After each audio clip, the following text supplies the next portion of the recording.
नमस्कार, मैं हूं प्रदीप डबास।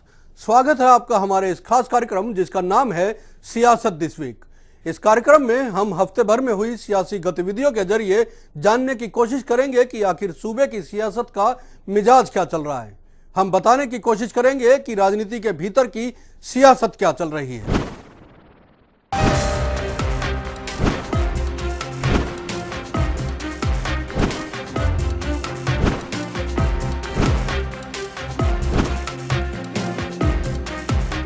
कार्यक्रम में सबसे पहले बात देश के पूर्व प्रधानमंत्री अटल बिहारी वाजपेयी की। अटल जी अब हमारे बीच नहीं रहे। कार्यक्रम की शुरुआत करते हैं जो अपने आप में एक मिसाल है। अपनी संस्कृति से अटल जी बेहद प्यार करते थे। देश और मातृभूमि को और मातृभाषा को लेकर उनका प्यार क्या था वो यूएन में देखने को मिला, जहां उन्होंने हिंदी में पहला भाषण दिया था। भारत में सदा से हमारा इस धारणा में विश्वास रहा है कि सारा संसार एक परिवार है। अनेकानेक प्रयत्नों और कष्टों के बाद संयुक्त राष्ट्र के रूप में इस स्वप्न के अब साकार होने की संभावना है। जब यूएन में अटल जी ने दिया हिंदी में भाषण, जब संयुक्त राष्ट्र संघ में गूंजी अटल वाणी, 1977 का वो ऐतिहासिक भाषण कोई नहीं भूल सकता, जब संयुक्त राष्ट्र संघ के मंच पर हिंदी में अटल जी ने भाषण दिया। कहा जाता है कि विदेश मंत्री के तौर पर अटल जी यूएन के मंच पर मौजूद थे और वहां उन्होंने अपनी मातृभाषा प्रेम को साफ दर्शाया। हिंदी में भाषण देने की जब उन्होंने बात कही तो माहौल हलचल भरा हो गया, लेकिन बाद में जब उन्होंने हिंदी में बोलना शुरू किया तो सब उनके वक्ता कौशल के दीवाने हो गए। की ओर से राष्ट्र संघ के लिए शुभकामनाओं का संदेश लाया हूं। महासभा के इस 32वें अधिवेशन के अवसर पर मैं राष्ट्र संघ में भारत की दृढ़ आस्था को पुनः व्यक्त करना चाहता हूं। जनता सरकार को शासन की बागडोर संभाले केवल 6 मास हुए, फिर भी इतने अल्प समय में हमारी उपलब्धियां उल्लेखनीय हैं। भारत में मूलभूत मानव अधिकार पुनः प्रतिष्ठित हो गए। जिस भय और आतंक के वातावरण ने हमारे लोगों को घेर लिया था वह दूर हो गया है। ऐसे संवैधानिक कदम उठाए जा रहे हैं जिनसे यह सुनिश्चित हो जाए कि लोकतंत्र और बुनियादी आजादी का अब फिर कभी हनन नहीं होगा। अध्यक्ष महोदय, वसुधैव कुटुंबकम की परिकल्पना बहुत पुरानी है। भारत में सदा से हमारा इस धारणा में विश्वास रहा है कि सारा संसार एक परिवार है। अनेकानेक प्रयत्नों और कष्टों के बाद संयुक्त राष्ट्र के रूप में इस स्वप्न के अब साकार होने की संभावना है। यहां मैं राष्ट्रों की सत्ता और महत्ता के बारे में नहीं सोच रहा हूं। आम आदमी की प्रतिष्ठा और प्रगति मेरे लिए कहीं अधिक महत्व रखती है। अंततः हमारी सफलताएं और असफलताएं केवल एक ही मापदंड से नापी जानी चाहिए कि क्या हम पूरे मानव समाज, वस्तुतः हर नर नारी और बालक के लिए न्याय और गरिमा की आश्वस्ति देने में प्रयत्नशील हैं। अफ्रीका में चुनौती स्पष्ट है। प्रश्न यह है कि किसी जनता को स्वतंत्रता और सम्मान के साथ रहने का अनपरणीय अधिकार है या रंगभेद में विश्वास रखने वाला अल्पमत किसी विशाल बहुमत पर हमेशा न्याय और दमन करता रहेगा। निस्संदेह रंगभेद के सभी रूपों का जड़ से उन्मूलन होना चाहिए। हाल में इजराइल ने वेस्ट बैंक और गाजा में नई बस्तियां बसाकर अधिकृत क्षेत्रों में जनसंख्या परिवर्तन करने का जो प्रयत्न किया है, संयुक्त राष्ट्र को उसे पूरी तरह स्वीकार और रद्द कर देना चाहिए। यदि इन समस्याओं का संतोषजनक और शीघ्र ही समाधान नहीं होता तो इसके दुष्परिणाम इस क्षेत्र के बाहर भी फैल सकते हैं। यह अति आवश्यक है कि जिनेवा सम्मेलन का शीघ्र ही पुनः आयोजन किया जाए और उसमें पीएलओ को प्रतिनिधित्व दिया जाए। अध्यक्ष महोदय, भारत सब देशों से मैत्री चाहता है और किसी पर प्रभुत्व स्थापित करना नहीं चाहता। भारत न तो आणविक शस्त्र शक्ति है और न बनना ही चाहता है। नई सरकार ने अपने असंदिग्ध शब्दों में इस बात की पुनर्घोषणा की है। हमारी कार्यसूची का एक सर्वस्पर्शी विषय जो आगामी अनेक वर्षों और दशकों में बना रहेगा वह है मानव का भविष्य। मैं भारत की ओर से इस महासभा को आश्वासन देना चाहता हूं कि हम एक विश्व के आदर्शों की प्राप्ति और मानव के कल्याण तथा उसके गौरव के लिए त्याग और बलिदान की बेला में कभी पीछे नहीं रहेंगे। जय जगत। धन्यवाद। विदेश मंत्री के तौर पर यूएन में अटल जी का ये भाषण एक इतिहास बन गया, जिसने विश्व पटल पर हिंदी को एक नई पहचान दी और अटल जी ने मातृभाषा प्रेम को वहां पर साफ जाहिर किया। ब्यूरो रिपोर्ट, जनता टीवी। चलिए अब लौटते हैं सूबे की सियासत की ओर। बात करते हैं कांग्रेस की। जिक्र कांग्रेस का हो और धड़ेबाजी और खेमेबाजी की बात ना हो, ऐसा कैसे हो सकता है? यहां पर हर चेहरा खुद को या तो प्रदेश अध्यक्ष या फिर मुख्यमंत्री पद के दावेदार से कम नहीं मानता। कोई खुद बनना चाहता है तो कोई किसी को बनवाना चाहता है। ऐसे में पार्टी का भले ही जो कुछ भी होता रहे।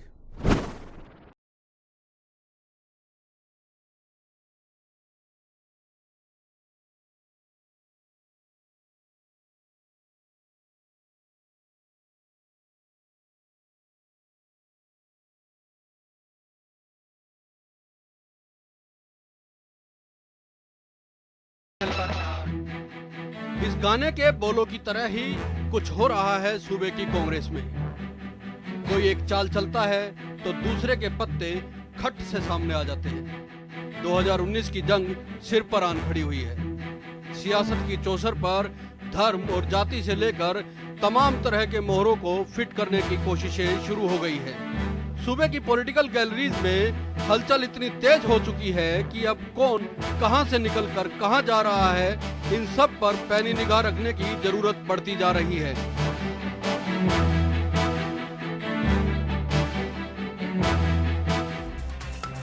इन्हें पहचानते हैं ना आप? फिजा के प्यार में चंद्र से चांद मोहम्मद बन गए थे, लेकिन अब फिजा तो है नहीं। लेकिन सियासी फिजाओं में जनाब फिर से चंद्रमोहन बनकर सक्रिय हो गए हैं।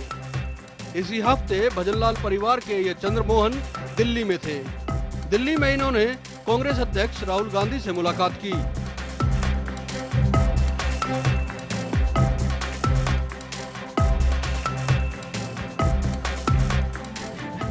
लेकिन जरा ठहरिए, मुलाकात का मकसद आप बताएं, उससे पहले कुछ थोड़ा पीछे चलते हैं। आइए आदमपुर चलते हैं। यहाँ पार्टी के प्रदेश अध्यक्ष अशोक तंवर ने अपने एक समर्थक के हक में जनसभा को संबोधित किया। और सुन लीजिए क्या कहा था कांग्रेस के प्रदेश में मुखिया अशोक तंवर ने। आदमपुर से सीट का परिवर्तन हो सकता है कैंडिडेट। मैंने वही बोला कि मेहनत करते रहो, पार्टी देखेगी और सत्येंद्र जी जरूर विधानसभा में पहुंचेंगे। मतलब डिजर्व करते हैं आदमपुर? बिल्कुल डिजर्व करते हैं, सब जगह से ही करते हैं।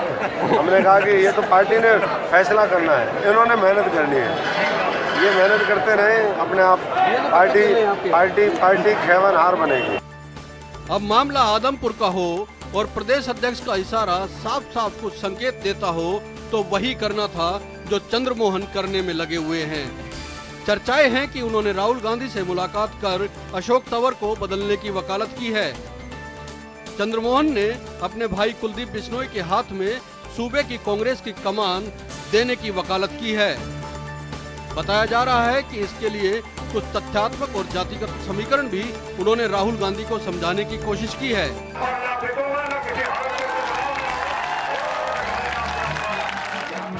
वैसे प्रदेश में अगर जाट और गैर जाट राजनीति की बात करें तो ये सबसे ज्यादा सूट कांग्रेस और बीजेपी को ही करती है। 2014 में बीजेपी ने गैर जाट चेहरे के रूप में मनोहर लाल को मुख्यमंत्री के ताज से नवाजा तो कांग्रेस का एक चेहरा अशोक तंवर पूरी ताकत के साथ सामने किया गया। अब पार्टी के अन्य गैर जाट नेताओं की उम्मीदें भी जाग रही हैं।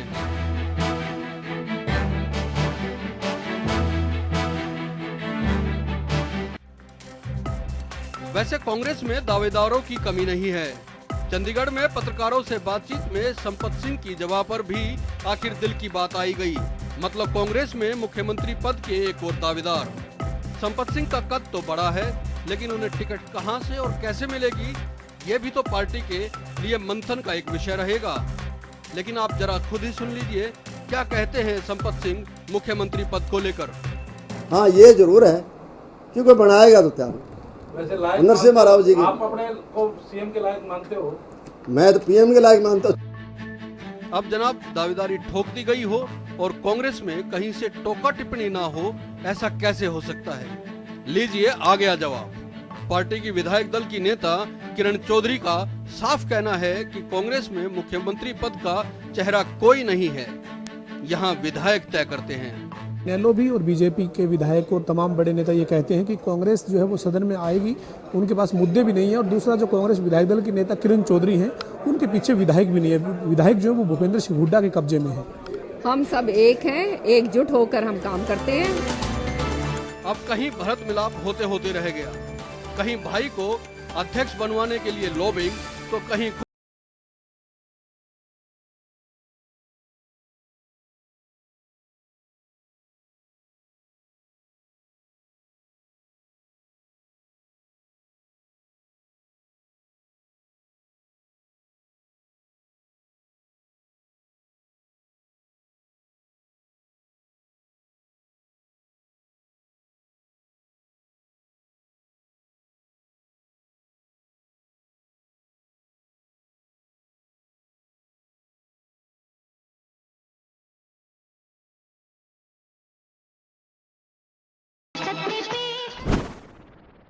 कहते हैं कि सियासत में कोई किसी का स्थायी दोस्त और स्थायी दुश्मन नहीं होता। यहाँ अगर कोई दोस्त या दुश्मन है तो वो है वक्त, और सिर्फ वक्त। एक समय था जब बांगर में एक ही पार्टी के दो दिग्गज आमने सामने खड़े थे। एक दूसरे को फूटी आंख ये लोग नहीं देखना चाहते थे, लेकिन अब ये दोनों दिग्गज अपनी दुश्मनी भुलाकर एक दूसरे के करीब आ रहे हैं।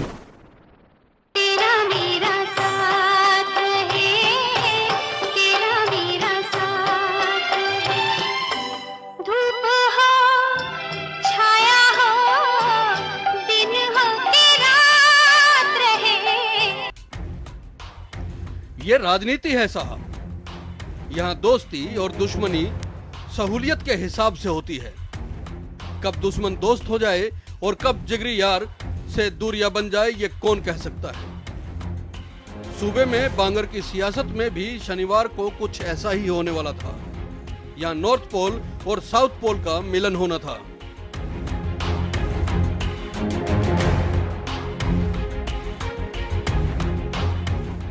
जेपी और रणदीप सुरजेवाला को एक दूसरे का कट्टर विरोधी माना जाता है और ये दुश्मनी करीब 20 साल से चली आ रही है। शनिवार को दोनों कैथल में बार एसोसिएशन के एक कार्यक्रम में साथ साथ दिखने वाले थे। ये खबरें जब कुछ दिन पहले आई तो कयासों का दौर भी शुरू हो गया। माना जा रहा है कि बांगर के ये दोनों नेता अगर एक साथ आ जाते हैं तो न सिर्फ कांग्रेस को सीटों के मामले में कुछ मजबूती मिलेगी, बल्कि दोनों के कदों में भी इजाफा होगा।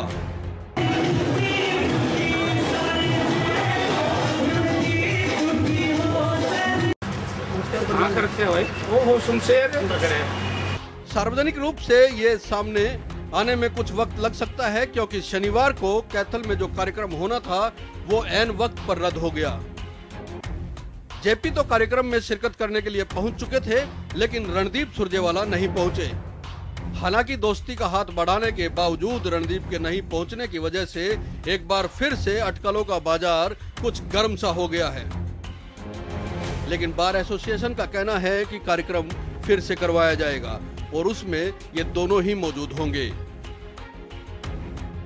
वैसे सूबे की कांग्रेस इन दिनों जिस तरह टुकड़ों टुकड़ों में बटी हुई दिख रही है, उससे इन दो विरोधियों की दोस्ती कुछ राहत दे सकती है, लेकिन कब तक ये तो कहा ही नहीं जा सकता।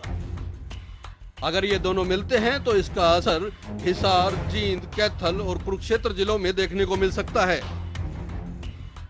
वैसे भी सूबे की सियासत में बांगर के इस हिस्से की बड़ी भूमिका हमेशा से रही है। आइए अब जरा बांगर के सियासी समीकरणों की भी बात कर लेते हैं। यहां फिलहाल मोदी सरकार में कैबिनेट मंत्री और पूर्व के कांग्रेसी चौधरी बीरेंद्र सिंह और रणदीप सुरजेवाला के पिता शमशेर सिंह सुरजेवाला के बीच पगड़ी की जंग हमेशा से चलती रही। पिता की राजनीतिक विरासत संभालने के बाद बीरेंद्र सिंह और रणदीप सिंह के बीच भी ये खिलाफत जारी ही रही। इसके बाद बीरेंद्र सिंह ने बीजेपी का दामन थाम लिया। अब रणदीप को इलाके में एक ही शत्रु से निपटना था और वो थे जेपी। राजनीतिक गलियारों में सभी को पता है कि कांग्रेस से जेपी की टिकट कटवाने वाला कौन था, लेकिन जेपी ने आजाद प्रत्याशी के तौर पर चुनाव लड़ा और जीतकर बता दिया कि बांगर में वो भी रणदीप सुरजेवाला के बराबर का ही कद रखते हैं। लेकिन यह भी सच है कि रणदीप सुरजेवाला की जिस तरह पार्टी के दिल्ली दरबार में नजदीकियां बढ़ी हैं, उससे जेपी अगर दुश्मनी बनाए भी रखेंगे तो उनकी वापसी कांग्रेस में मुश्किल हो जाएगी, और अगर कांग्रेस में आ भी गए तो टिकट के लिए तो संघर्ष करना ही पड़ेगा। जेपी शायद इसे अच्छी तरह समझ चुके हैं। यही वजह है कि समझौते के लिए वो तैयार भी हो गए। लेकिन सवाल अभी भी यह है कि क्या इससे जेपी का कद बना रहेगा या उनके कद में कुछ कमी आएगी। सवाल यह भी है कि शनिवार को कैथल का कार्यक्रम रद्द होने के पीछे कहीं कोई सियासत तो काम नहीं कर गई है। यह विचार करने वाली बात है। अगर ऐसा है तो क्या ये लोग फिर से वही गीत गुनगुना सकेंगे जिसको रिपोर्ट के शुरू में सुनवाया था। तेरा मेरा साथ है, तेरा मेरा साथ है, धूप हो छाया हो दिन हो के रात रहे। ब्यूरो रिपोर्ट, जनता टीवी। अब जरा बात कर लेते हैं पड़ोसी मुल्क की, या यूं कहें कि पड़ोसी मुल्क में प्रधानमंत्री की ताजपोशी को लेकर पड़ोसी राज्य पंजाब और अपने हरियाणा में तेज हुई सियासी हलचल की, आरोपों की और प्रत्यारोपों की।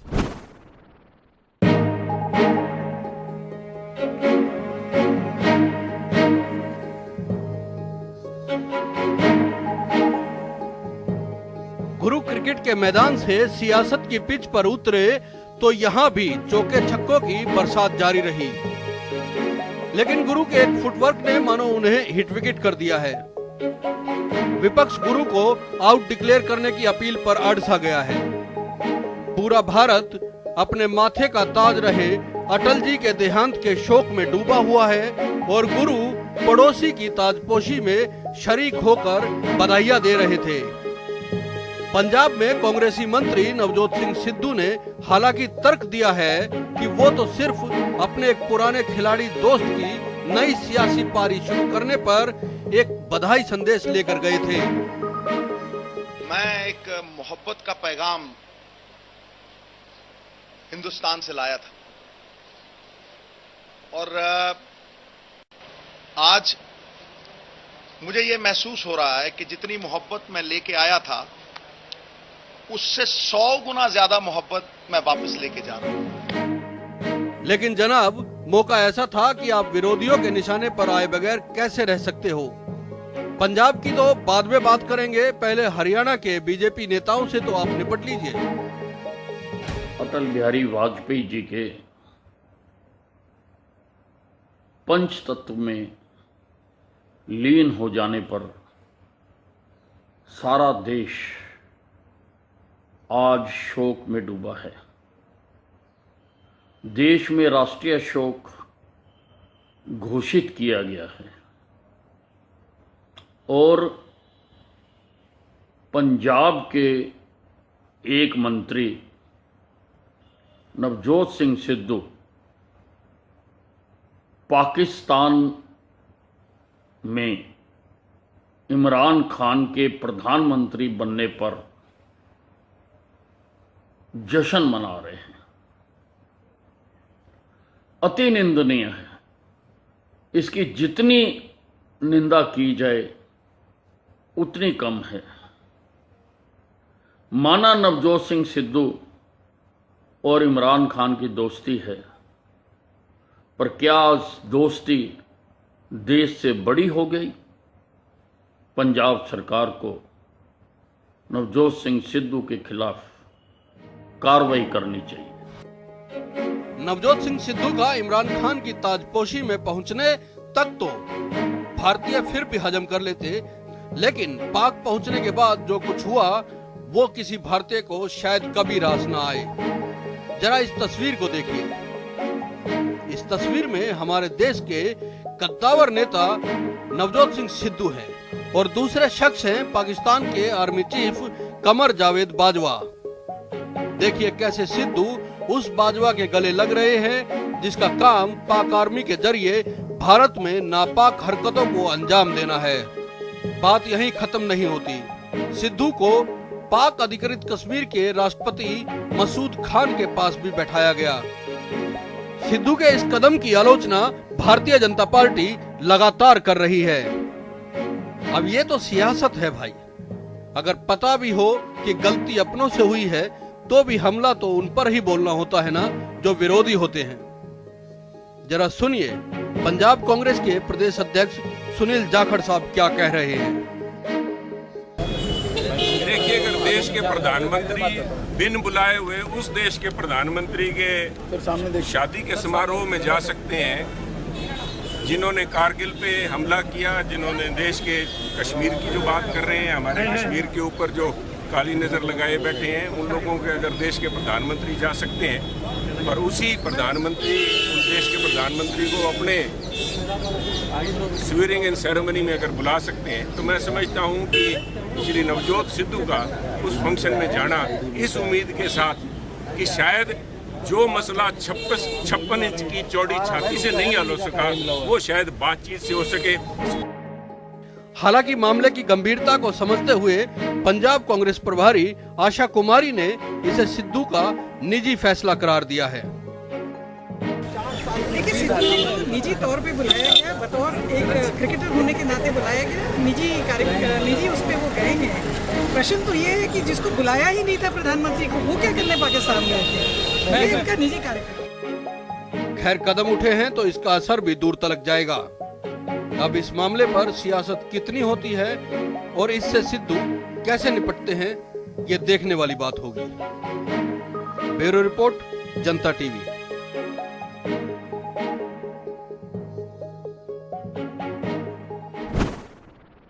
सियासत दिस वीक के इस एपिसोड में इतना ही। अगले हफ्ते फिर हाजिर होंगे आपके सामने सियासत से जुड़ी हुई कुछ और खबरें लेकर। तब तक के लिए दीजिए इजाजत। नमस्कार।